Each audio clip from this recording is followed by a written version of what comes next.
morning all student class 10 class 11 biology। I am Ajay Girani Mangalam inter college Musafirkhana. आज मैं आप लोगों को वनस्पति जगत के चैप्टर में जिम्नोस्पर्म और एंजियोस्पर्म मतलब अनावृत बीजी पौधे क्या और कौन से होते हैं और आवृत बीजी पौधे कौन से होते हैं। तो सबसे पहले हम बात करते हैं आपसे जिम्नोस्पर्म की। जिम्नोस्पर्म का मतलब हिंदी में इसको बोला जाता है अनावृत बीजी पौधे। तो सबसे पहले हमको जानना चाहिए अनावृत बीजी पौधा होता क्या है, इसकी डेफिनेशन क्या होती है।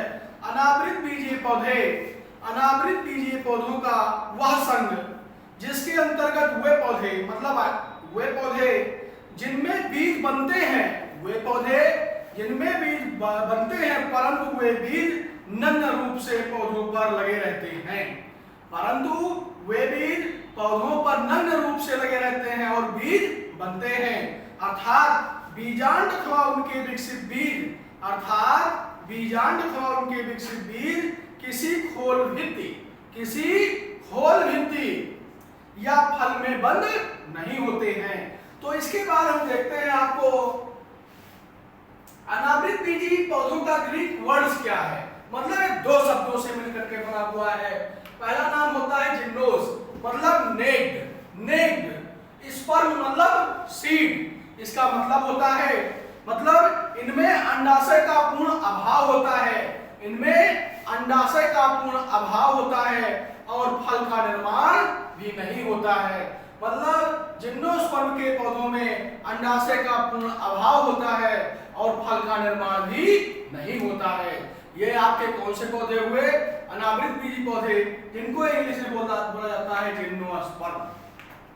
इनका जो मुख्य लक्षण होता है निम्नलिखित। इनका पहला लक्षण हम आपको बताते हैं, इस वर्ग के पौधे प्रायः बहुवर्षीय। इस वर्ग के जो पौधे होते हैं प्रायः बहुवर्षीय तथा काष्ठीय होते हैं। बहुवर्षीय तथा काष्ठीय होते हैं। नंबर दो जो होता है इनमें, नंबर दो जो होता है सामान्यतः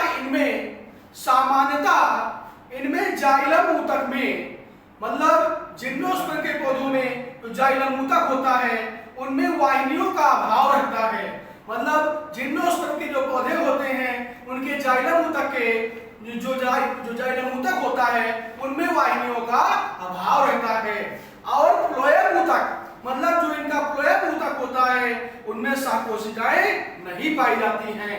मतलब जाइलम ऊतक में शाकोशिकाएं पाई जाती हैं और फ्लोएम ऊतक में शाकोशिकाएं नहीं पाई जाती हैं। अगला हम बता रहे हैं इनका लक्षण। इनका जो परागण होता है ये वायु द्वारा होता है। मतलब जिम्नोस्पर्म के पौधे में परागण जो होता है वायु द्वारा कराया जाता है। और इनका भ्रूणपोष, अगला लक्षण, और इनका जो भ्रूणपोष होता है वो अगुणित होता है तथा इनका निर्माण निषेचन से पूर्व ही हो जाता है। मतलब जिम्नोस्पर्म के पौधों का निर्माण जो होता है निषेचन के पहले ही हो जाता है। और अगला लक्षण, इनकी जो युग्मकोद्भिद पीढ़ी होती है वो बहुत कम विकसित तथा बीजाणुद्भिद पीढ़ी पर भी निर्भर होती है। मतलब बहुत कम विकसित होती है और बीजाणुद्भिद पीढ़ी पर निर्भर होती है। इसके बाद हम इसी में आपको बताएंगे अनावृत बीजी पौधे जैसे सपोज दैट हमने उदाहरण ले लिया आपका पाइनस, एक प्रकार का पौधा है। मतलब ये किंगडम इसका क्या है, मतलब जगत क्या है इसका, प्लांट। और सब किंगडम उपजगत इसका है एम्ब्रियोफाइटा। मतलब एम्ब्रियोफाइटा में है फ्लोएम, फिलियम मतलब संघ, फिलियम है इसका ट्रैकियोफाइटा।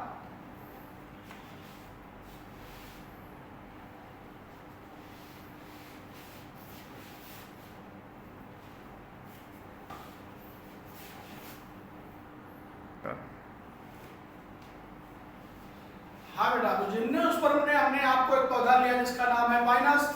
मैं इसका आपको क्लासिफिकेशन मतलब इसको सिस्टमैटिक पोजीशन से रख रहा हूं।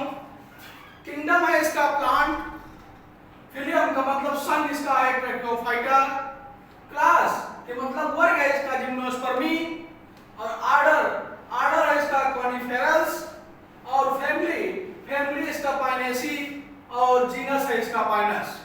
तो इसके जो लक्षण होते हैं पाइनस का, पाइनस जो होता है एक प्रकार का सदाबहार बहुवर्षीय लंबा वृक्षीय पादप होता है। पाइनस जो होता है एक प्रकार का सदाबहार बहुवर्षीय लंबा वृक्षीय पादप होता है।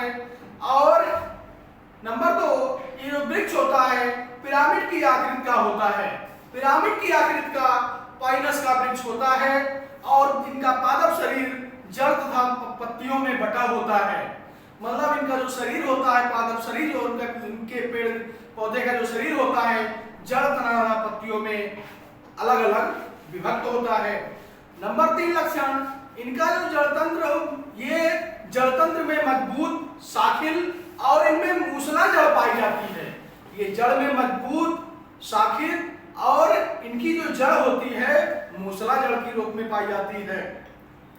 मूसला जड़ को इंग्लिश में बोलते हैं बेटा टैप रूट। और इनकी जो प्राथमिक जड़ होती है, मतलब जो निम्न स्तर की जो जड़ होती है, जो सबसे पहले होती है, इनकी प्राथमिक जड़ प्रायः भूमि में गहराई तथा प्रवेश नहीं करती। पार्श्वीय जड़ों अत्यधिक शाखित होती हैं। अगला लक्षण मैं इनका बता रहा हूं, इनकी जड़ों में मूल रोम बहुत कम पाए जाते हैं। जो जड़ के अंदर अनेक शाखाएं पाई जाती हैं, इनकी जड़ों में मूल रोम बहुत कम पाए जाते हैं। जड़ों पर कवक जाल लिपटा होता है।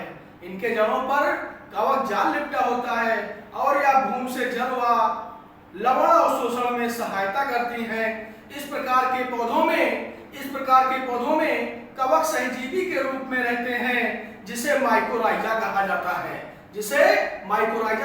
है। ओके बेटा, आज हमने आपको जिम्नोस्पर्म बताया, जिम्नोस्पर्म का लक्षण बताया, और जिम्नोस्पर्म का ग्रीक वर्ड क्या है ये बताया, और जिम्नोस्पर्म की हिंदी में परिभाषा मतलब अनावृत बीजी होता क्या है, किसे कहते हैं, इसको मैंने बताया। और उसके बाद एक पौधा इसमें लिया आपका पाइनस। पाइनस का मैंने वर्गीकरण किया, मतलब सिस्टमैटिक पोजीशन में इसका क्लासिफिकेशन किया और उसके लक्षण को बताया। आने वाले अगले वीडियो में, मतलब टुमारो, आपके अगले वीडियो में मैं आपको एंजियोस्पर्म के बारे में बताऊंगा। एंजियोस्पर्म क्या है और इसकी डिफिनीशन क्या होती है, उसका ग्रीक वर्ड क्या होता है, और ये इसके अंतर्गत कौन कौन से पौधे आते हैं हम आपको बता दे रहे हैं। एंजियोस्पर्म के अंतर्गत आपके गेहूं और सरसों का पौधा लिया जाता है। ओके बेटा, थैंक यू।